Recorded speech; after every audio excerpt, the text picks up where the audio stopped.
चलो स्टार्ट करते हैं क्लास आज की हम लोग फिर। एक सम दिख रहा होगा आपको स्क्रीन पे, क्वेश्चन नंबर 45। बहुत अच्छा सम है, मतलब डिफिकल्ट तो नहीं बोलूंगा इसको, लेकिन अगर आप ये सम समझ जाओगे अच्छे से तो आपको चैप्टर से आपको आगे आने वाला बहुत ईजी लगेगा समझना इसको अच्छे से। मैं इसलिए आज पूरी क्लास में सिर्फ एक ही सम सॉल्व करूंगा और इस सम में काफी कुछ कवर होगा। ठीक, तो किसी को कुछ डाउट होगा प्लीज मुझे बीच में उसी टाइम स्टॉप करना, वेट मत करना क्वेश्चन फिनिश होने का। कहीं पर भी कोई डाउट होगा प्लीज मुझे उसी टाइम स्टॉप कर दो। आप लोग क्वेश्चन 45 पे आ जाओ। एक फॉर्म है Jai limited, they have issued a prospectus and they are offering 1 lakh share. Means company के पास 1 लाख शेयर्स हैं पब्लिक को ऑफर करने के लिए। And what they are saying, 10 rupees का शेयर है इनका और एप्लीकेशन जो है वो 2.5 की है। Means if you want to apply for share you have to pay rupees 2.5। Allotment पे अगेन 2.5 का है। First call rupees 3। Balance means balance on final call means balance कितना बचेगा 2 रुपीज का। If you want to apply for share you have to pay only rupees 2.5 to the company. Allotment पे आपको again 2.5 pay करना होगा। First call पे again rupees 3, final call पे again rupees 2। Applications were received for 1,35,000 shares. तो देखो अभी समझना इसको, कंपनी के पास 1,35,000 एप्लीकेशंस रिसीव हुई, but number of share company के पास कितने हैं, ओनली 1 लाख। तो ये एप्लीकेंट्स है और ये कंपनी के पास शेयर्स है। एंड आगे क्या बोल रहा है, as per the point number 1 to applicants for 25,000 share in full. Means 25,000 applicants को पूरा अलॉटमेंट हुआ, मींस इनको इतने शेयर्स मिल गए। पॉइंट नंबर 2 में क्या बोल रहा है, applicants of 60,000 share will get 45,000 shares. This was the category number 1, this is category number 2। And category 3 में वो क्या बोल रहा है, applicants of 50,000 shares will get only 30,000 shares. तो इन्होंने एप्लीकेंट्स को 3 कैटेगरी में डिवाइड कर दिया। पहली कैटेगरी में सबको शेयर दिया, दूसरी कैटेगरी में एप्लीकेंट 60,000, नंबर ऑफ शेयर 45,000। तीसरी कैटेगरी में, थर्ड कैटेगरी में एप्लीकेंट्स 50,000, नंबर ऑफ शेयर 30,000। तो टोटल एप्लीकेंट्स कितने हैं, 1,35,000 एंड नंबर ऑफ शेयर्स कितने इशू कर रहे हैं, 1 लाख शेयर्स। यहां तक आई होप किसी कुछ डाउट नहीं होगा, फिर भी कोई डाउट है प्लीज मेरे को पूछो। यहां तक कोई डाउट है किसी को? No doubt sir. चलो वेरी गुड। तो आते हैं अभी पहली एंट्री पास कर लेते हैं साथ में ही। तो अगर आपको अप्लाई करना है शेयर्स के लिए, that time you have to pay only and only application money. In our case it is rupees 2.5 per share. तो फर्स्ट एंट्री क्या बन जाएगी आपकी, बैंक अकाउंट डेबिट।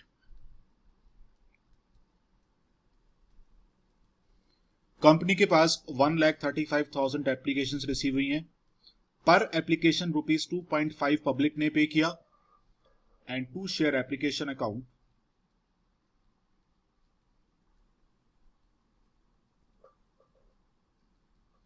तो अमाउंट कितना हो जाएगा ये, 1,35,000 इंटू 2.5 विल बी 2,70,000। तो ये हो जाएगा, एक मिनट होल्ड करो मैं चेक कर लेता हूँ। 1,35,000 इंटू 2.5 इट इज 3,37,500 रुपीज। तो कंपनी के पास इतना मनी रिसीव हो गया। और मैं साथ में इसका नरेशन भी लिख देता हूं जिससे आपको एज ए रेफरेंस ये सम पूरा का पूरा काम करेगा, बिकॉज इस समय काफी कुछ है कवर करने के लिए और अच्छे से समझ के चलना। बस एक अच्छा सम 5 इजी सम करने के बराबर होता है। तो इसका मतलब क्या हुआ, इसका नरेशन क्या रहेगा, बीइंग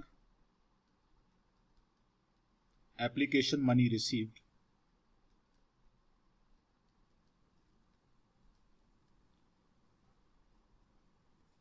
फॉर 1,35,000 शेयर्स।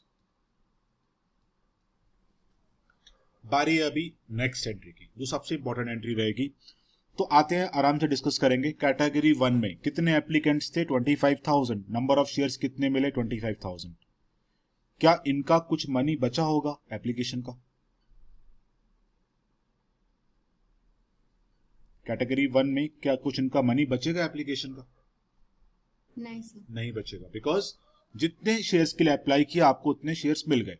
कैटेगरी 2 में आ जाओ। कैटेगरी 2 में they applied for 60,000 share but they got only 45,000 share. First of all category 2 में अलॉटमेंट का रेशो बताओ मुझे क्या होगा, किस रेशो में अलॉटमेंट हो रहा है शेयर्स का?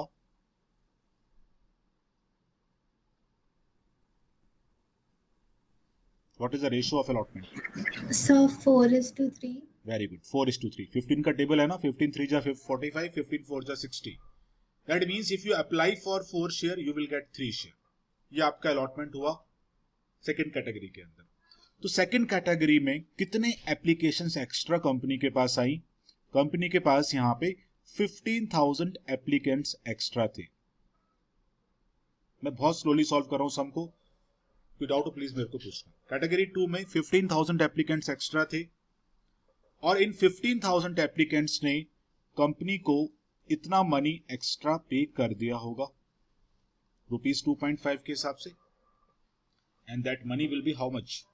15 2 जा 30 एंड 15 का half 7,500, that is 37,500 rupees in लोगों ने एक्स्ट्रा पे किया। ठीक, कैटेगरी 3 में आते हैं। कैटेगरी 3 में कितने एप्लीकेंट्स एक्स्ट्रा हैं? 20,000। और इन 20,000 एप्लीकेंट्स ने application money 2.5 rupees per application extra पे किया। That means they have paid 50,000 rupees extra. और कैटेगरी 1 ने कोई एक्स्ट्रा मनी पे नहीं किया, बिकॉज जितना अप्लाई किया उतने शेयर्स मिले। दैट मीन्स कंपनी के पास एप्लीकेशन के टाइम पे 87,500 रुपीज सरप्लस रिसीव हुआ। इतना सरप्लस रिसीव हुआ। और क्वेश्चन में क्या बोल रहा है देखो यहां पे, all excess amount paid on application is to be adjusted against amount due on allotment.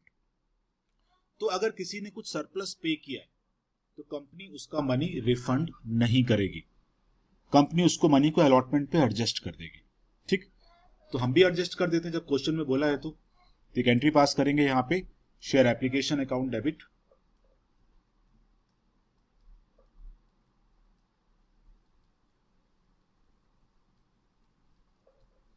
तो कंपनी के पास 3,37,500 शेयर्स थे। उसमें से कैपिटल में कितना मनी जाएगा? जितने शेयर्स हैं उतना ही मनी जाएगा। तो कंपनी यहां पे 1 लाख शेयर ऑफर कर रही थी ना, तो 1 लाख शेयर का जो एप्लीकेशन मनी था, मींस जिनको शेयर मिला है, तो ओनली 1 लाख शेयर ही हमने अलॉट किए हैं। तो 1 लाख शेयर का जो एप्लीकेशन मनी था रुपीज 2.5 के हिसाब से, दैट इज 2,50,000, वो चला गया कहां पर? कैपिटल अकाउंट में। जो बचा वो सरप्लस, और कंपनी ने प्रॉमिस क्या किया है? Company make a promise that company will use this surplus money in allotment. तो उसको अलॉटमेंट में ले जाओ, शेयर अलॉटमेंट अकाउंट। बिकॉज इस मनी को मैं कैपिटल में ट्रांसफर नहीं कर सकता हूं। क्यों नहीं कर सकता? बिकॉज अभी तक अलॉटमेंट का कॉल ही नहीं हुआ है किसी को। ये एक्स्ट्रा मनी कंपनी के पास आया है और कंपनी ने यहां पे क्वेश्चन में क्या बोला है कि इस एक्स्ट्रा मनी को आप अलॉटमेंट पे यूज कर सकते हो। तो देखो आपका सरप्लस भी ऊपर इतना ही आ रहा था 87,500 रुपीज का, जो हमारा सरप्लस आ रहा है, और उसको मैंने अलग से अलॉटमेंट अकाउंट के अंदर शो किया। एंड इसका नरेशन क्या रहेगा? Being shares allotted and surplus transfer to share allotment account. तो जो भी सरप्लस था that will be utilised towards allotment process which will be made in the future. Second entry में कोई डाउट किसी को तो मुझे बताओ। सेकेंड एंट्री क्लियर सभी को? हाँ सर। चलो गुड। बारी अभी अलॉटमेंट की, सबको शेयर्स मिल चुके हैं। अभी जिनका सरप्लस था उसको हमने अलॉटमेंट में अलग से रिजर्व में डाल दिया है। अलॉटमेंट का कॉल भी आपका 2.5 रुपीज का था। As I told you, application की बात की जो भी एंट्रीज बनती हैं, पहले आपको ड्यू की एंट्री पास करनी है, उसके बाद आपको मनी रिसीव की एंट्री पास करनी है। Because again the logic is same, पहले मनी ड्यू होता है फिर आप पे करते हो। लाइक योर कॉलेज, पहले फी का नोटिस आएगा तब आप पे करोगे। सेम गोज हेयर, कंपनी पहले अलॉटमेंट का नोटिस इशू करेगी पब्लिक को, दैट मीन्स वो मनी ड्यू हो गई। तो पहले आप ड्यू की एंट्री पास करोगे, उसकी एंट्री क्या बनेगी, शेयर अलॉटमेंट अकाउंट डेबिट।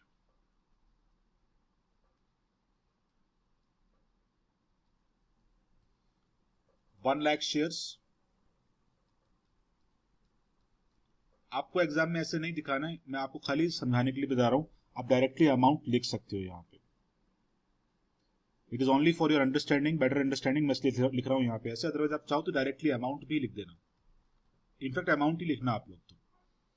वैसे भी आपको सॉल्व थोड़ी ना करना, एमसीक्यू में आएगा ये सब।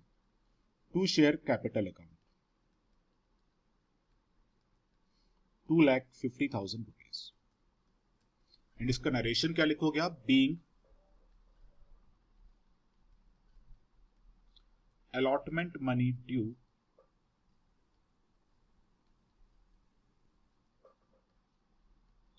for 1 lakh shares।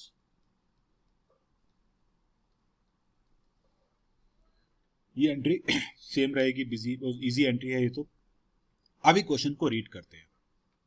The shares were fully called and paid up except the amount of allotment, first call and final call, not paid by those who applied for 4,000 share and they belong to the group which group, the group who apply for 50,000 share। means indirectly वो category 3 के बारे में बात कर रहा है,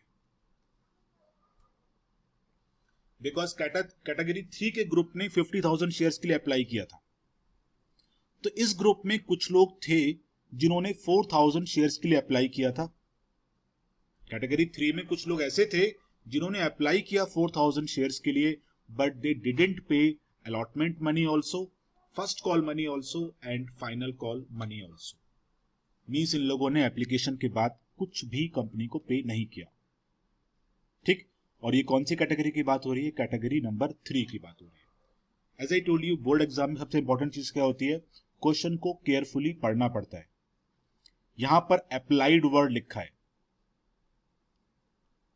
कोई मुझे बताएगा what is the difference between applied and allotted word. दोनों वर्ड के मीनिंग में क्या डिफरेंस होता है, अप्लाइड एंड अलॉटेड।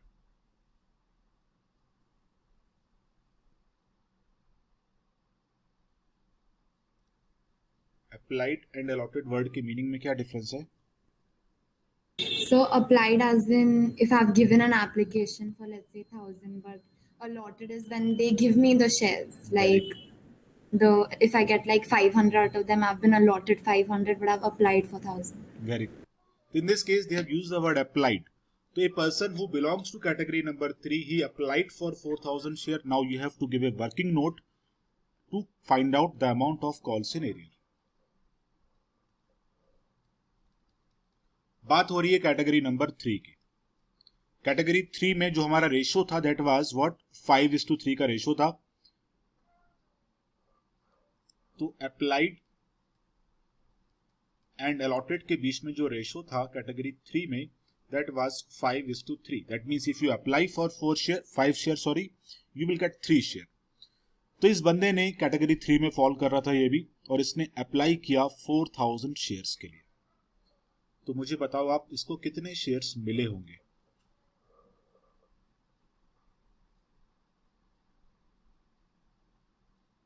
कितने शेयर्स इसकी बास्केट में होंगे, कितने शेयर इसको अलॉट हुए होंगे। Sir, 2,400. Very good. किसी को इस नंबर में डाउट नहीं होना चाहिए कि 2,400 रुपीज शेयर्स कैसे आ रहे हैं, बिकॉज यहां पे मिस्टेक करोगे कॉल सिनेरियो का अमाउंट रॉन्ग आएगा, आगे का क्वेश्चन पूरा रॉन्ग हो जाएगा। किसी को अभी भी डाउट है तो समझना कैसे आएगा ये 2,400 रुपीज। सबसे मैं आपको इसका इजी वे सिखा देता हूं। इस 5 को 4,000 में कन्वर्ट करना है तो क्या करना पड़ेगा, इसमें आपको 800 से मल्टीप्लाई करना पड़ेगा। दोनों तरफ मल्टीप्लाई कर दो, आपको आपका आंसर मिल जाएगा। अगर किसी को कंफ्यूजन है कि अमाउंट नंबर कैसे आ रहा है, ठीक है ना, ऐसे भी कर सकते हो, वैसे भी समझ सकते हो। दैट मीन्स आपने, इस बंदे ने अप्लाई किया 4,000 शेयर्स के लिए, बट एक्चुअली उसको 2,400 शेयर्स अलॉट हुए। तो इस बंदे ने अप्लाई किया 4,000 शेयर्स के लिए। That time he paid ₹2.5 to the company as a application money. और कितना हो जाएगा, 4 2 8 एंड 4 का हाफ 2, 8 + 2 = 10। दैट मीन्स उसने 10,000 रुपीज कंपनी को पे किया होगा। ठीक है, बट कितने शेयर्स मिले इसको? इसको मिले only 2400 share at the rate of 2.5। कितना हो गया? 24 टू जा 48 एंड 24 का half 12, 48 plus 12 is what? 60। That means उसका 6000 रुपीज कंपनी ने यूज किया। तो ये इसने अप्लाई किया और ये इसको अलॉट हुए। तो इसने अप्लाई करते टाइम कंपनी को 10,000 पे किया, बट उस 10,000 में से जो मनी कंपनी ने यूज किया that was only and only ₹6,000। That means इसका 4,000 रुपीज तो अभी भी कंपनी के पास है एज ए सरप्लस। और as per the question company ने इसको क्या प्रॉमिस किया? कंपनी ने इसको प्रॉमिस किया है कि आपका जो सरप्लस है हम अलॉटमेंट पे एडजस्ट कर देंगे, ठीक है ना।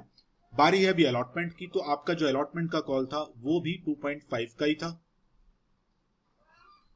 तो अलॉटमेंट का जो कॉल था वो था 2.5 रुपीज का, और ये बनता है कितना? 6,000 rupees again. That means allotment पे इसका इन टोटल 6,000 ड्यू हो गया। बट क्या इसको 6,000 पे करना था? इसको कितना मनी पे करना होगा अलॉटमेंट पे?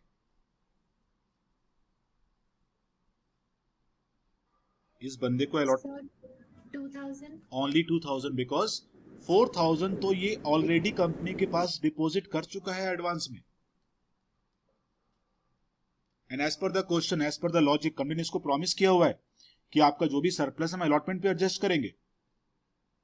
तो अलॉटमेंट का जो टोटल ड्यू था वो उसका 6,000 था, उसमें से 4 ऑलरेडी उसने पे किया हुआ है। दैट मीन्स अगर मैं आपसे बोल रहा हूं कि इसने अलॉटमेंट का मनी पे नहीं किया, तो दैट मीन्स इसने सिर्फ और सिर्फ 2,000 रुपीज पे करना था, जो इसने पे नहीं किया होगा।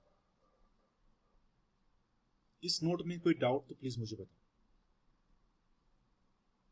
और बहुत कॉन्सेप्चुअल चीज है, मतलब इतना डिफिकल्ट भी नहीं है मेरे हिसाब से, तो लॉजिकल है कि उसने एक्स्ट्रा मनी पे किया तो हमने एडजस्ट कर दिया। यहाँ पे अभी जो नहीं, जो बचा वो उसने पे नहीं किया। दैट मीन्स इस बंदे ने 2,000 रुपीज पे नहीं किया, जो उसको अलॉटमेंट पे करना चाहिए था। कोई बात नहीं। तो अभी बारी है बैंक की एंट्री पास करने की।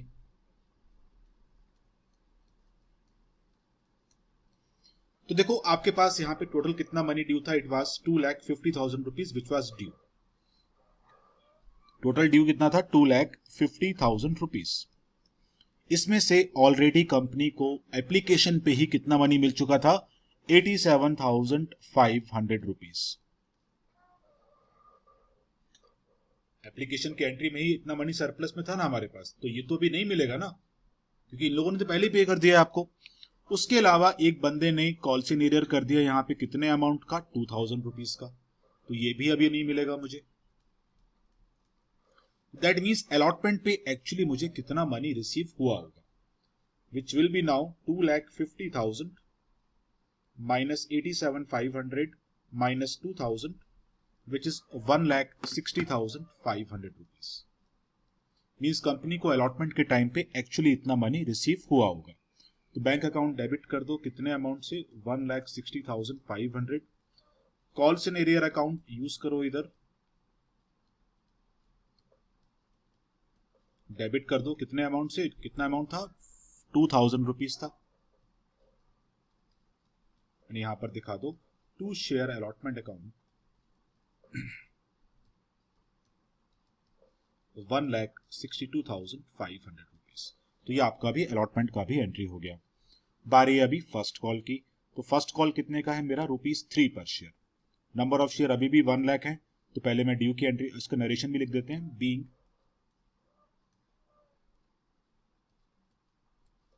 allotment money received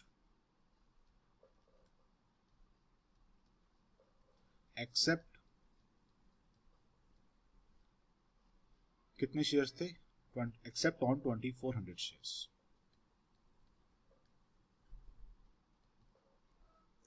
बारी अभी फर्स्ट कॉल की। तो फर्स्ट कॉल कितना है आपका? ₹3 पर share as per the question.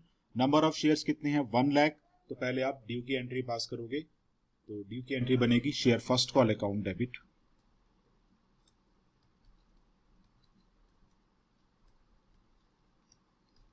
To share capital account तो 1 लाख शेयर ₹3 का फर्स्ट कॉल, तो 3 लाख रुपीज यहां पे ड्यू हो गया. And write in brief narration for this, being first call money due, being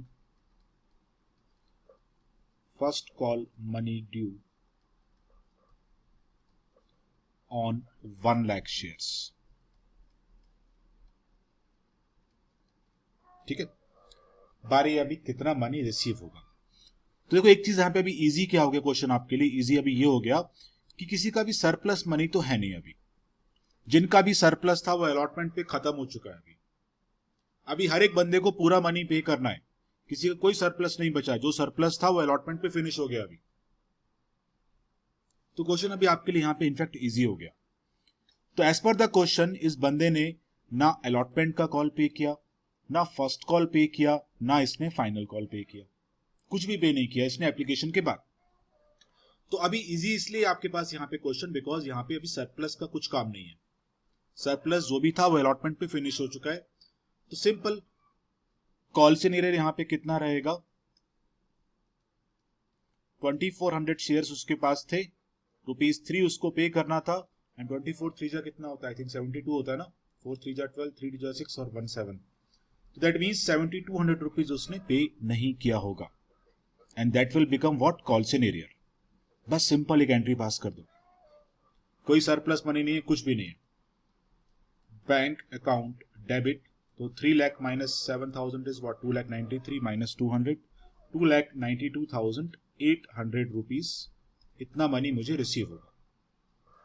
rest is what, call scenario. Amount is what, 7200. To share first call account,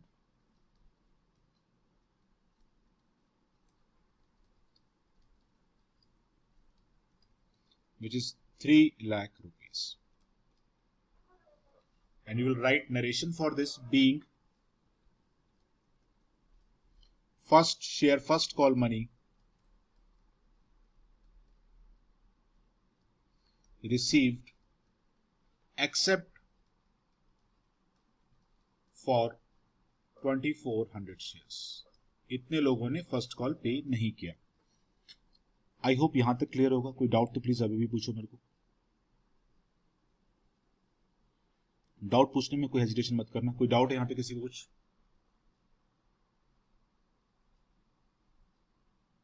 कोई doubt नहीं किसी को? चलो गुड, अच्छी बात है, कोई डाउट नहीं है. तो आते हैं अभी फाइनल कॉल पे. फाइनल कॉल कितने का है, अगेन आपका ₹2 पर शेयर. तो पहले ड्यू की एंट्री पास कर दो आप. Share final call account,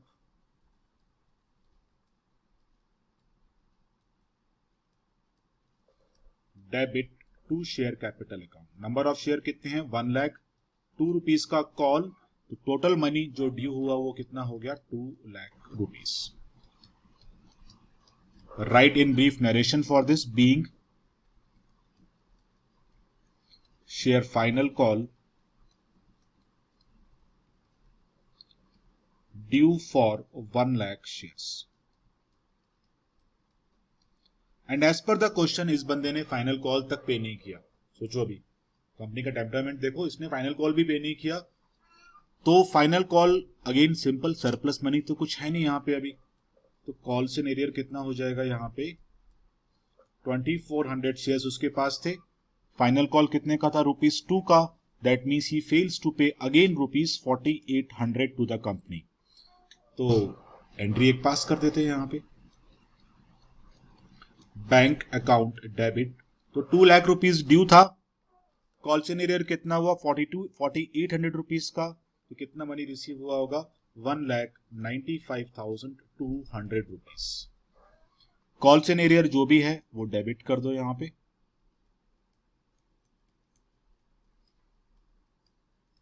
to share final call account,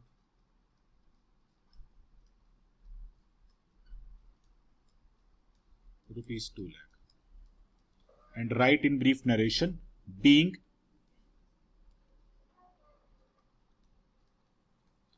share final call received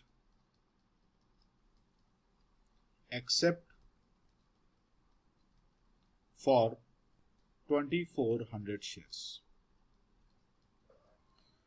तो अभी आगे देखते हैं क्वेश्चन में क्या बोल रहा है वो। आगे वो क्वेश्चन में बोल रहा है all the shares on which calls were not paid were forfeited, means सारे शेयर्स का फोरफीचर मतलब कैंसिलेशन हो गया। तो मैंने आपको सिखाया था अगर किसी के भी शेयर्स कंपनी फोरफीट करती है तो वहां पर जो भी मनी उसने till the point of forfeiture company को पे किया है that money will not be refunded to them, because यहां पर फॉल्ट कंपनी का नहीं है, यहां पर फॉल्ट शेयर होल्डर का है, इंडिविजुअल का है। दे फेल्स टू पे द मनी। तो इस बंदे ने भी एप्लीकेशन के बाद कंपनी को कुछ भी पे नहीं किया। तो एज ए सिंपल लॉजिक जो भी मनी इसने कंपनी को अभी तक पे किया है that money will not be refunded to him, that money will be held by the company only in the share forfeiture account. ये मनी उसको कंपनी रिफंड नहीं करेगी। तो बात करते हैं अभी फॉरफीचर की। तो शेयर कैपिटल अकाउंट मुझे यहां पे उसका क्लोज करना पड़ेगा बिकॉज उसके नाम के शेयर्स कैंसिल हो रहे हैं ना अभी। तो उसके नाम का जो कैपिटल अकाउंट था वो क्लोज होगा अभी। कितने शेयर्स फोरफीट कर रहे हो आप? 2400। और कब कर रहे हो? फाइनल कॉल के बाद। फोरफीचर में एक चीज ध्यान रखना, आप फोरफीचर कब कर रहे हो वो जरूर मैटर करता है। यहां पे आपने फोरफीचर कब किया? फाइनल कॉल के बाद। जैसे आपका 10 रुपीज का शेयर था, 2.5 एप्लीकेशन था, 2.5 अलॉटमेंट था, 3 का फर्स्ट कॉल था, 2 का फाइनल कॉल था। फोरफीचर कहां पे किया? फाइनल कॉल करने के बाद किया है, उससे पहले नहीं किया। फाइनल कॉल करने के बाद मतलब आपने इसका फोरफीचर 10 रुपीज के बाद किया। 10 रुपीज तक कॉल किया मैंने इसको, उसके बाद फोरफीचर हो रहा है। ठीक। Whatever money paid by him till forfeiture will not be refunded to him. It will be transferred to share forfeiture account and it will be held by the company only. तो अभी आपके task यहाँ पे ये है, आपको एक note दिख रहा होगा स्क्रीन पे, वर्किंग नोट। इस बंदे ने कंपनी को अभी तक कितना मनी पे किया है आपको ये बताना है। इस बंदे ने अभी तक कंपनी को कितना मनी पे किया है? 6,000. 6,000। ओके। और फिर रिप्लाई 6,000। So 4,000. 4,000। गुड। रिया कितना मनी पे किया होगा अभी तक? Sejal 4,000. 4,000। So he paid 10,000, na? 10,000। Okay, answer change. Sejal Sir, 4,000, I guess. 4,000। Okay. देखो अभी ही अप्लाइड फॉर 4,000 शेयर, इसमें कोई डाउट है किसी को? He applied for 4,000 share, that time he paid rupees 2.5। He paid initially rupees 10,000 to the company.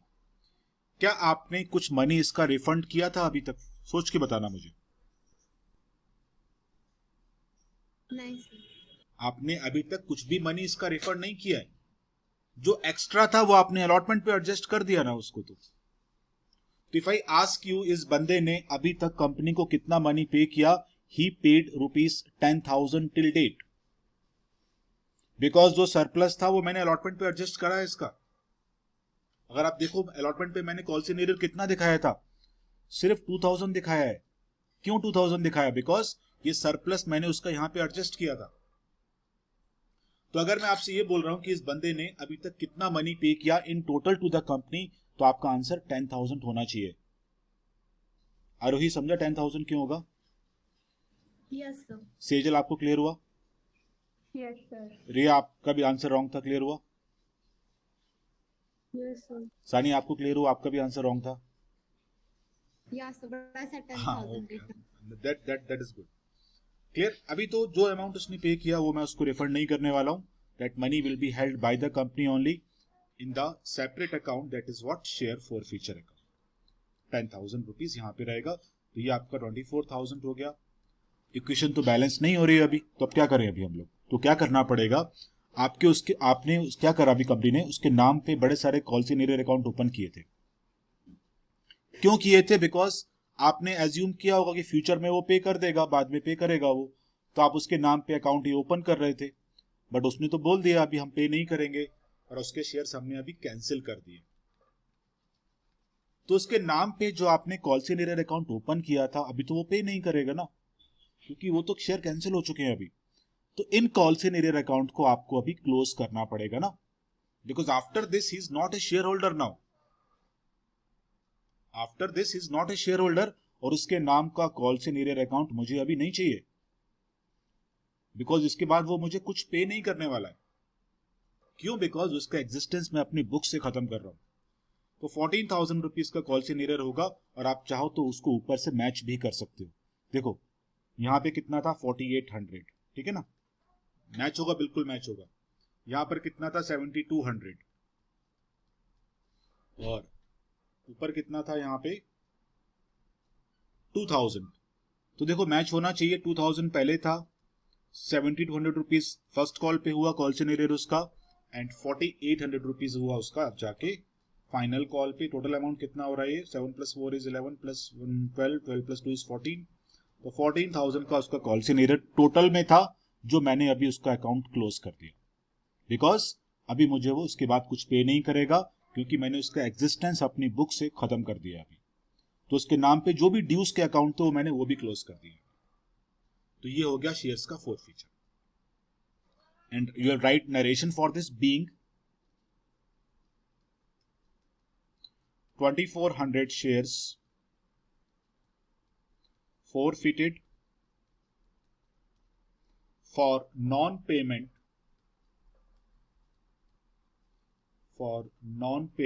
of allotment, first call and final call। तो इन लोगों ने इतना सारा मनी पे नहीं किया, इसलिए इनके शेयर्स का फोरफीचर हो गया। बात अभी यहीं पे खत्म नहीं हो रही है, क्वेश्चन में कुछ और भी बोल रहा है वो। 1800 of these shares were reissued as fully paid up on receipt of ₹9 per share। इसको अच्छे से समझना पड़ेगा अभी आपको। मैंने आपको 1-2 क्लास पहले शेयर फोरफीचर के बारे में कुछ लिखवाया था, किसी को याद है कि वो मैंने क्या लिखवाया था?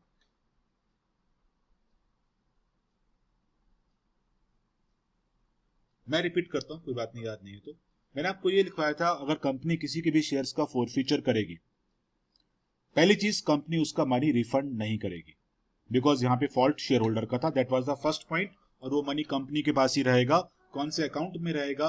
शेयर फोरफीचर अकाउंट में रहेगा। That was the first point.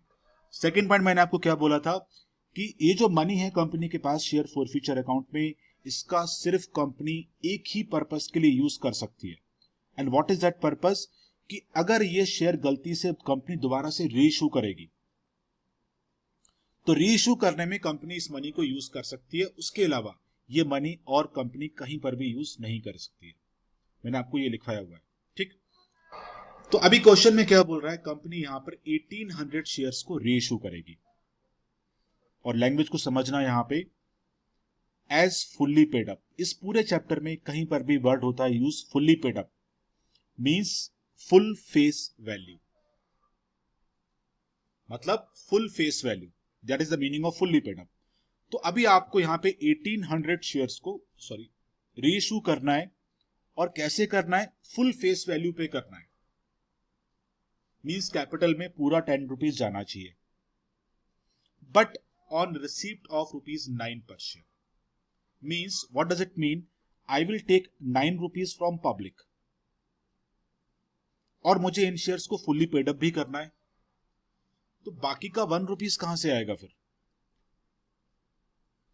बाकी का 1 रुपीज कहां से आएगा? बाकी का 1 रुपीज आएगा शेयर फोरफीचर अकाउंट से। 9 रुपीज तो पब्लिक पे कर देगी, और अगर मुझे इन शेयर्स को फुल्ली पेड अप करना है, दैट मींस मुझे इन पे फुल फेस वैल्यू लेके आना है, तो I have to take ₹1 remaining, जो बचेगा from the share forfeiture account. तो इसकी एक एंट्री बनेगी अभी, bank account debit, bank account debit 1800 shares reissue हो रहे हैं, किस प्राइस पे हो रहा है, 9 रुपीज के प्राइस पे हो रहे हैं। तो 89 जो कितना होता है 162 ना, तो इट इज 16,200 रुपीज। 1 रुपीज कहां से आएगा, शेयर फॉरफीचर के अकाउंट से आएगा। जैसे मैंने आपको बोला कि शेयर फॉरफीचर में जो कंपनी के पास मनी होता है, कंपनी इस मनी को यूज करती है इन द री इशूइंग ऑफ दीज शेयर्स, और उसके बाद ये शेयर क्या हो गए, फुल्ली पेड अप हो गए। मींस कैपिटल में पूरा का पूरा 10 रुपीज चला गया, 18,000 रुपीज यहां पर आ गया। बारी है अभी लास्ट एंट्री की। लास्ट एंट्री बाकी है अभी, इसको भी समझना अच्छे से, और एक लाइन अपने माइंड में सेट कर लो। मैं बार बार यूज करता हूं उस लाइन को, कि जिन शेयर्स को रीइश्यू नहीं करेंगे उनका मनी कैपिटल रिजर्व में नहीं जाएगा। समझना इसको मतलब क्या है इसका। देखो, आपने कितने शेयर्स फॉरफीट किए, आपने 2400 शेयर्स का फॉरफीचर किया, आपने 2400 शेयर्स का फॉरफीचर किया ना, और आपके पास शेयर फॉरफीचर में कितना मनी था, आपके पास मनी था 10,000 रुपीज। इनके लिए इतना मनी इन लोगों ने पे किया हुआ है कंपनी को। इस केस में I am reissuing only 1800 shares. I am reissuing only what, 1800 shares. तो अभी आपको फाइंड आउट करना होगा पहले तो कि 1800 शेयर्स का ये अमाउंट कितना बनता है, वो मुझे यहां पे लिखना पड़ेगा। क्योंकि 2400 शेयर्स का अमाउंट कितना बनता है, 10,000, एंड इस केस में मैं सारे शेयर्स को रीइश्यू नहीं कर रहा हूं, तो अमाउंट कितना बनेगा मेरे पास, इट इज 10,000 by 2400 into 1800, ये अमाउंट आ रहा है 7,500 rupees.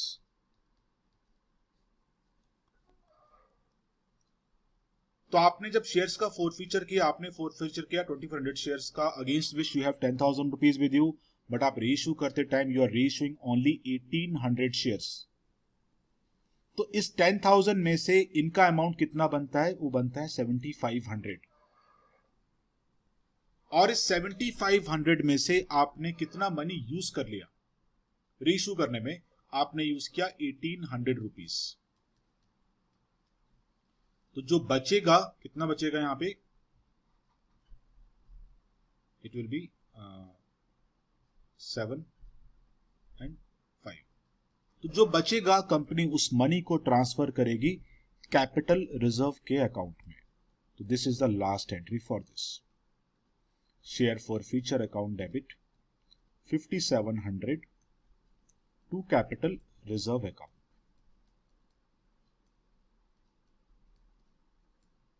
That is what, 5,700 rupees. फिर से समझो इस चीज को, इंपॉर्टेंट पार्ट था यहाँ पे। आपने शेयर्स का फॉरफीचर किया, 2400 शेयर्स आपने फॉरफीट किए, 10,000 रुपीज आपके पास आ गया था कंपनी के पास। अभी आप यहां पे सारे शेयर्स को रीइश्यू नहीं कर रहे, आपने यहां पे ओनली 1800 शेयर्स को रीइश्यू किया। तो पहले आपको चेक करना होगा कि 1800 शेयर्स का अमाउंट कितना है, वो आया 7,500। उस 7,500 में से आपने इनको रीइश्यू करने के लिए कितना मनी यूज किया, 1800। तो जो बाकी मनी बचा वो अभी कंपनी का गेन हो गया।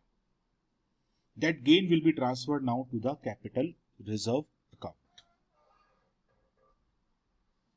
तो ये आपका सम हुआ। अभी मुझे बताओ किसको इस सम में कहां पे डाउट है। और आज मैं एक ही सम सॉल्व करूंगा बिकॉज बच्चे भी कम है आज।